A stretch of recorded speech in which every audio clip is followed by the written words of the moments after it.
Today on Online for Authors, I'm chatting with Martin Bodek, author of Zaidy's War. Welcome, Martin. Hello, Terry. Thank you very much for having me this evening. I am super excited to have you with us. Loved the book, but before we really dive in, give listeners just a quick glimpse into what they're going to find when they open up the cover of Zaidy's War.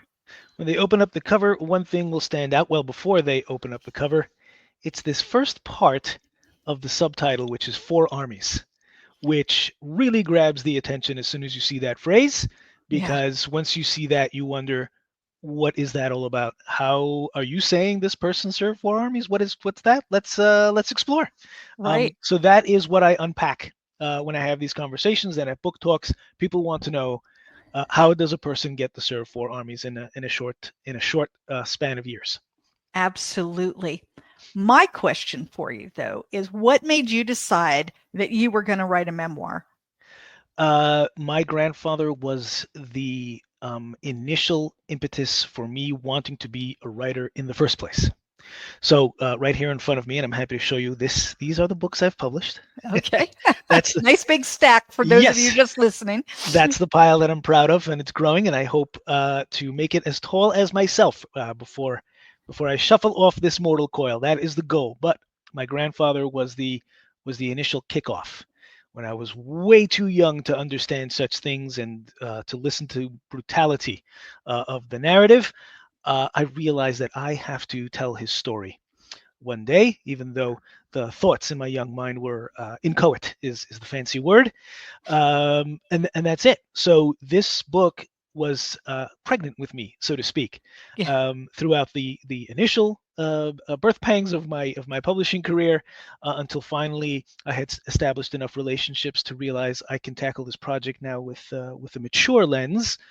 So it was inevitable since I was 6-7 years old. This was the book I was going to write at some point. So what at 6 or 7 made you think, ooh, I've got to put this down? Well, in the Orthodox community, they really press heavy on Holocaust history. Right. They really make it a part of your childhood and schooling. And I heard many, many, many stories, again, at too young an age to withstand such things. But I knew, listening to my grandfather, in the forest of other stories that were swirling around me, that it was different. Something was different here. I hear about Auschwitz from this memoirist and from this friend's grandparents and from this person who came down to the school. But my grandfather evaded Auschwitz. He went around it. Didn't even go through it. He went in completely different direction and all over the planet, anywhere but the common experience. So I knew even as a kid, something is different here that is not common. I'm listening to Zaidy speak, and I'm very attentively, and I'm going to write this all down as soon as I figure out how to write. How to actually do that. Give just a quick glimpse into his personality. What was he like when you were growing up, and what was he like maybe when he was growing up? Well, when it must have been different. Knowing his story and envisioning him as a prime survivalist, his personality that he must have taken on, that he narrated to me and that I told in this book, was very different from the grandfather that I knew. Yeah. The grandfather in the book was a hard survivalist, a person determined to make it to the next day or the next hour or the next minute. And casting all things aside and making snap decisions in the moment constantly. The grandfather that I knew was a softie, the softiest softie you've ever seen in your life. He sat us down and told us stories and was playful and joyful, and you could not even get a hint or a sense of his war history when engaging with him. Unless he told the story, he was simply engaging, being marvelous, and cooking in the kitchen most of the time. That's where I always found him. But he was wonderful, and he was a wonderful husband and father to my grandmother and my mother and uncles. So the survivalist and the softie are two completely separate personalities, but we're absolutely part of the same person. Absolutely. One of the things that really struck me, and I think part of it is, not having ever experienced anything even vaguely close to what he went through. But he lost everything. Mm. When all was said and done, when the war was relatively over now and he's heading home, he's lost everything. He's lost everyone that means anything to him. His community is gone. His neighbors are gone. Everyone is gone. Everything is gone. Everything that meant something to him. And yet he kept his humanity intact. And I think that's something that really strikes me, not just about your grandfather's story, but other stories that I've heard of people who survived such heinous acts, is they come back. Can you give us any insight into what you, like, how do you think your grandfather managed that?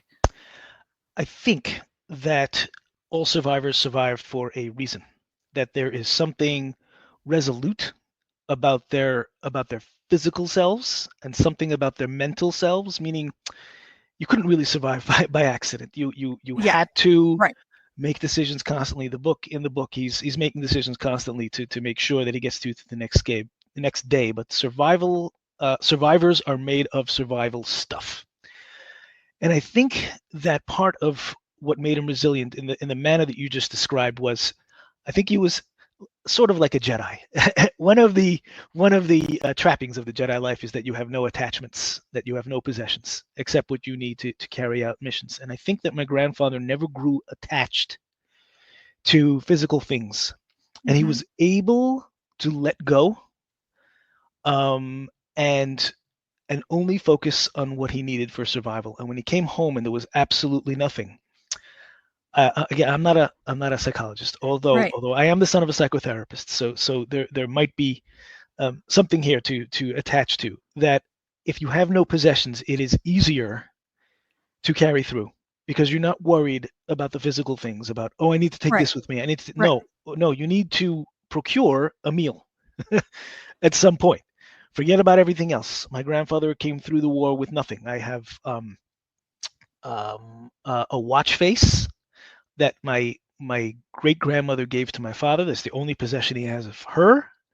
And of my great grandfather, my grandfather inherited his talit, and he used the strings of the talit as his wicks every Hanukkah. That's what he used. Those are the only two possessions he had from his parents, and that was good enough for him. So I think, in regards to your specific question, that letting go was able to have him survive and be able to rebuild, because when you have nothing and then you build something, you've built something, you've accomplished something. Right. Absolutely. I will say as a coda to my statement, that there was a moment that my grandfather did break down because of something he could not possess any longer. When he came home, and we can get to this shortly if you'd like, or I'm happy to explicate it here. Yeah. His house was destroyed. There was it wasn't there. He had survived 5 years of brutality in Siberian Russia, and he managed to make his way home, and his home was non-existent, and the only thing left standing was the corner of his house, which was his father's study, and he could not salvage anything. And my grandfather spent a long time telling me his story, and this was the moment that he actually broke down. Finally, after telling me, I saw these people die, I saw that person die, I saw this travail, I saw this horror, but I could not salvage one page of my father's books, because they were so soiled, they were not salvageable.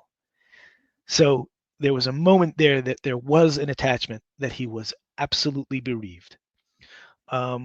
But as far as everything else was concerned, he let go. He absolutely let go. He tried. He did not attach himself to anything, and he was able to pull through, as Mark Twain said. Right. So for those who are listening who don't know, and I'm one of those because I don't know a lot about Jewish culture and religion, what is a talit? A talit is clothing that married men wear in synagogue. It's a prayer shawl. That's the English nomenclature for it. It's got fringes at the end, and that is the only possession of my great grandfather's that my grandfather inherited. It was my grandmother buried a bunch of family items and artifacts, jewels, and photos in a box before being sent off to Auschwitz, and my grandfather came back from his experience and dug up the box with his surviving brother as well. Anything in that box is the only things that we have in the family possession. Okay. All right. So I'm sorry that I'm ignorant of things like that, but there's a lot of things that I don't know. Sure. Let's bring that in for just a moment. I know that your grandfather was very devout Yes. in his religion, and there was a point in there where he was willing to starve rather than eat non-kosher food. Yes. So, first of all, that blows my mind. Yeah. I think partially because, he's in that survivalist mode, and you think that he would have just said, well, God will understand and I need to survive. But he was more of the opinion, I think, from what I'm gathering, that God will help me if I abstain from Yes. eating food I shouldn't eat from. Is that how he looked at it, do you believe? Yes. So this is the most coached thing that I discuss with whatever institution has me as a presenter. When I come into schools, I always ask this question: Is the cannibalism that is featured in this book, is that on the table or off the table? Right. And I get strong opinions, and sure sometimes it's absolutely a flat no. And Right. sometimes I make a decision right before. Sometimes if the banter's going well with the crowd beforehand, I'll leave it out. Right. It's not, everybody's having a good time. It's okay. But if it's like a Yom HaShoah event or a Holocaust memorial event, I will put that back on the table. Having said that, I also asked the question about the pause in my grandfather's religious devotion, because you hear many stories of people who were in camps who made some sort of a bargain with God. You let me out, and I'll do so and so for the rest of my life. Right. So my grandfather did not do that. He was absolutely devout. He was sitting and studying Talmud all day before the war came and claimed him. But once the war began and he was in the clutches of various militaries, he put everything on pause, even his diet. My grandfather, through various journeys, told me that he survived off of river water, mushrooms, and whatever he found inside of bear poo. And that was his survival, generally avoiding all other stuff. So in a weird sense, that he maintained his kashrut. This is a kosher meal, so to speak, and he survived off of that for years. And he was a good forager also. He was able to dig up root vegetables and so forth, and he was able to sustain himself. Now, the story that he told me about the cannibalism episode is the stuff that he told me when I was too young to incorporate such a thing in my impressionable mind. Right. But yes, so he found himself in a Russian military camp, and he served the troops there. And after a while, the Germans successfully cut off the supply lines as they invaded Russia. So they cut off the supply lines to Moscow.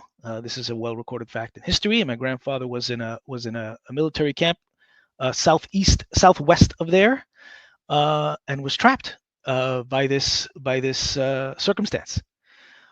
But even though he had put his devotion on hold, he still had this principle that he was not going to step over that line. Right. There were certain things he would not do. He would not do. Meaning, if you offered him some bread, he would take the bread. Okay, it wasn't made in the perfect sense, but it's still whatever. It's okay. So he was a little liberal there. But when it came to the idea of consuming the forbidden, he wouldn't cross that line. He would rather surrender his life than to do so. And it was severe. The supply lines were cut off. But what was interesting is that this is Siberian Russia, which means that when people pass away because of their hardships, whether they're a soldier or a slave in the military camp, they don't get buried. It's permafrost. Right. There's nowhere to put them except lined up somewhere in a barn, or just piled like cordwood in right there in the wilderness or inside of the camp. But it was available. It was absolutely available, and they had to select from this pile and prepare them in the kitchen. So my grandfather would not partake. I mean, he would survive, but he would not do any of this, and he refused for days. And he actually had a friend of his in this camp who was behind the kitchen counter, who helped feed him constantly.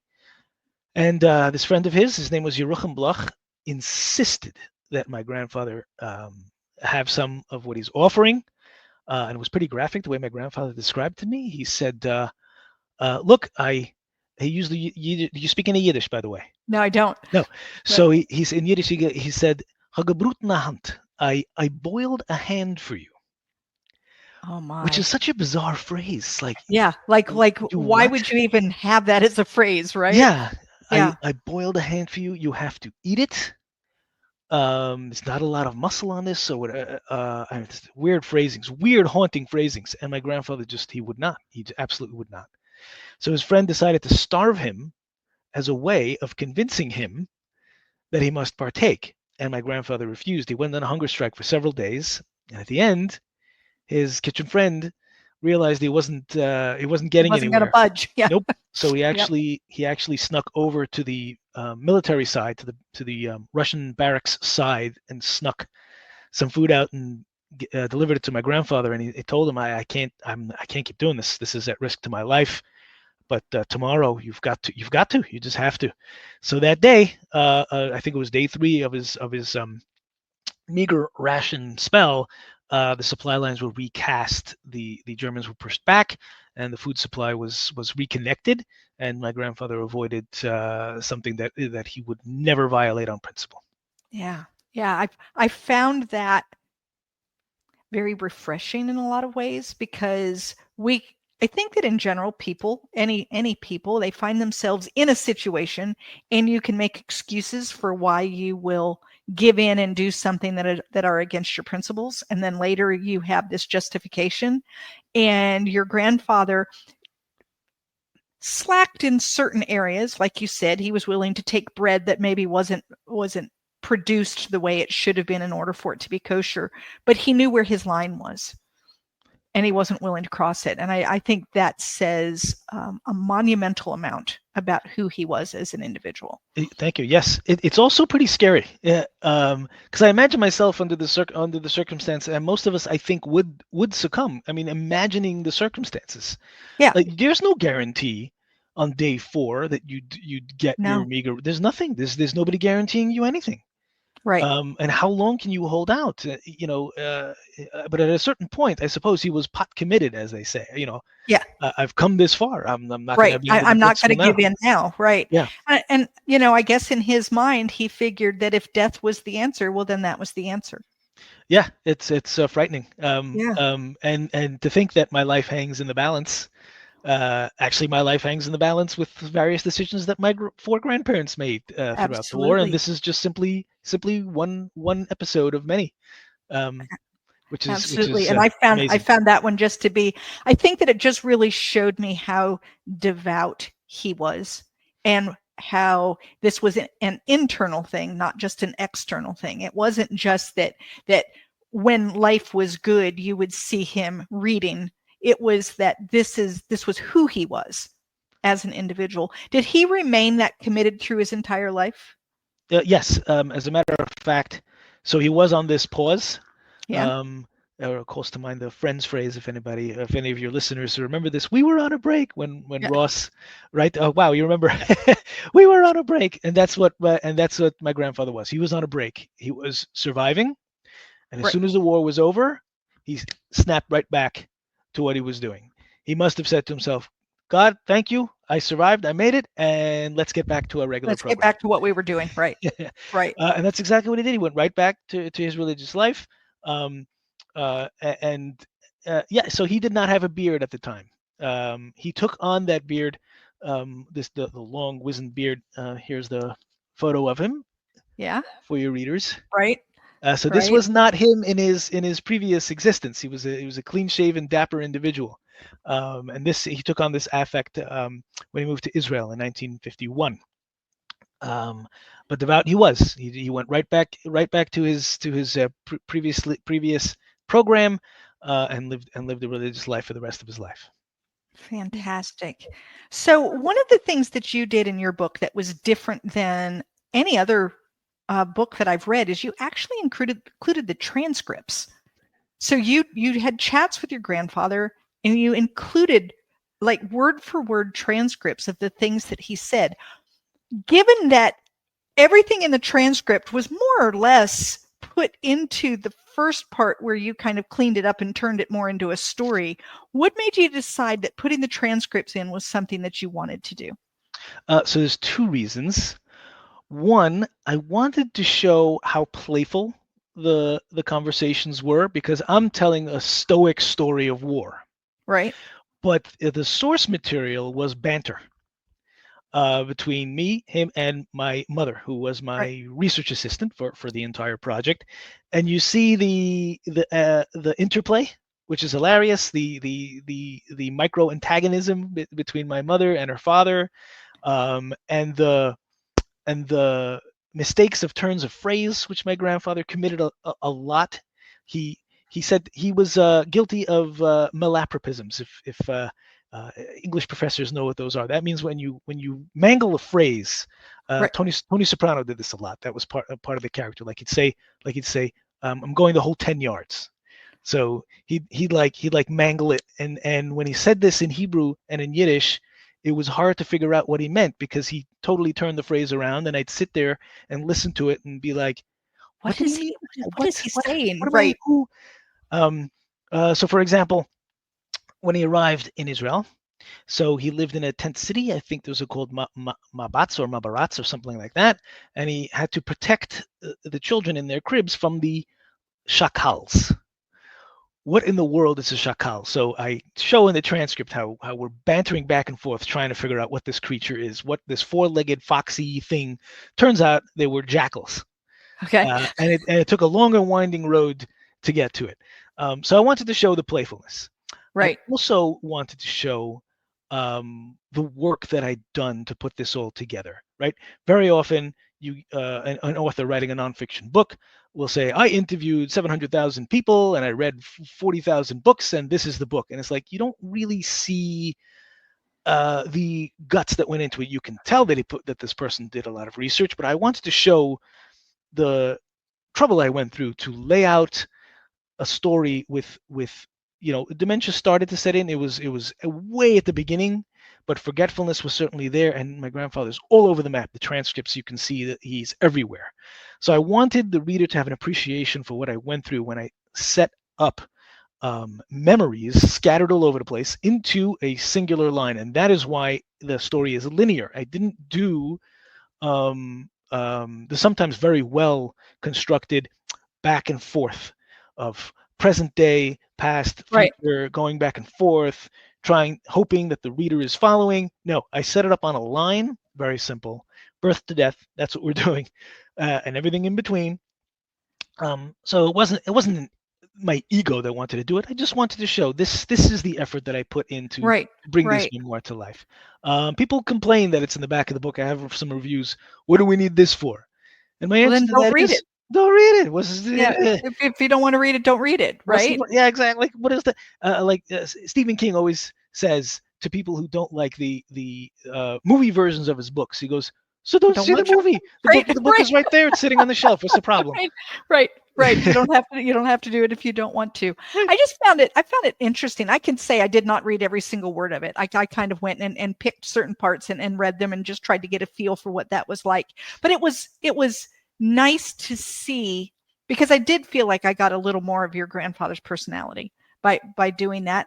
I would also think that just in terms of history, that it would be wonderful to have those transcripts, because it shows that you didn't take things out of context, make things up, pull things out of thin air and add them to the book and say, oh yeah, so, I just kind of made up this whole thing about, him almost dying, eating mushrooms or whatever it is, that you can say, no, see, these are the transcripts. And I have that. And I think that there's value to that as well. I thank you for mentioning that. And I considered it a high compliment. I've always said that, when like we just mentioned, when you see an interpretation of a book, when it becomes a movie and they throw in a love interest and some other intrigue, all the things, and you're like, where did that come from? What for? The original story is just fantastic. So I told the story exactly as it was. I embellished nothing. I made up no conversations. It is not historical fiction. I find historical fiction a little strange, although there's a big market for it. There is. Yeah. People love it, and I don't get it. Every quote is an exact quote. I did not fashion anything out of thin air. Yeah. When I did the research about the history, I was very careful to make sure that it was all truth. Right. So my grandfather's telling to me and my relaying of the story is absolutely the truth. Nothing is fabricated. Absolutely nothing. It's all real. It's all true. And I appreciate that you Yeah. highlighted that. Thank you. Yeah. Absolutely. When someone puts the book down Yeah. and they walk away from Zaidy's War, what do you want them to walk away with? What do you want them to have gained from having read this story? I want them to gain my grandfather's motto, which was, "If have you seen Shawshank Redemption?" Yeah. So there's a great quote. Red says, "Get busy living or get busy dying." And that really is the message of the book. That that life itself is something you have to get after and chase it down. Yeah. And that really is the message of my grandfather's experience and existence. He did not wait for anything to come his way. He went after it, and I got to tell you, I'm the exact same way. I want something, I am going to pursue it. Nobody's giving me anything. I am not online for freebies. It's nothing. Nothing is just being handed out. I don't exist that way. If I want something, if I want to get this book published, I have to pursue every editor that I can and publishing house that I can get my Right. hands on. Right. That's it. That's the message. That's the message. Life. Get after it. Just pursue it. No, because nobody's giving you anything for free. I love that. Thank you, Martin. So you say you're an author and you want to have books that are, a stack that's as tall as you. What's Yes. next? What are you working on now? So actually, I've already hinted at it. This box that my great grandmother buried in the backyard Mm-hmm. had artifacts, and one of those artifacts was her diamond ring. This diamond ring currently is a pendant around my wife's neck, and its story of its burial to where it is nowadays is nothing short of astonishing, and I have it all. And it is a chapter in a book that I'm working on right now, and it's the spin-off of this book. The tentative title is "If These Objects Could Talk: Stories of Cherished Artifacts That Survived World War II to be Used in the Present Day." Oh, wow. I like that. And that is what I'm after. I have already 7 chapters. People I've solicited, and people are coming up to me with amazing stories. There is an escape from Belgium across the English Channel during the evacuation of Dunkirk. And I've somehow encountered several stories of this particular chapter of history, with candelabras coming along and sacred books and people's cups, goblets that they Yeah. use on the Sabbath day. Right. A fascinating episode in history, and it's like a treasure trove of stuff. So this is what I'm working on at the moment. Amongst many other projects, I also work on several Haggadahs. This is my latest, the Dad Jokes Haggadah. I'm not just a one-trick pony. I don't just do Holocaust memoirs, but I do some comedy as well. So we're working on the next Haggadah, and just constantly churning. I have to write about 70 books more to reach my own height. So there's a famous, you can Google this afterwards. There was a famous NASA programmer whose code for the launch is something she was proud to have typed up, and the stack of code is as tall as she is. You can Google that right away. You just Google NASA coder pile book, whatever. Right. That's the image that I have. I want a pile of my books as tall as me sitting right next to me. I love that. I absolutely love that. So, hey guys, if you want to continue this conversation, head on over to Novels and Latte Book Club on Facebook. There you're going to have a chance to win a digital copy of Zaidy's War. Just find the post, tell me something that you liked or learned during this podcast, and you will be in the running. So, Martin, if someone wanted to get up with you, talk with you about this book, about future books, how do they do that? How can they reach you? MartinBodekBooks.com is everyone's entry point.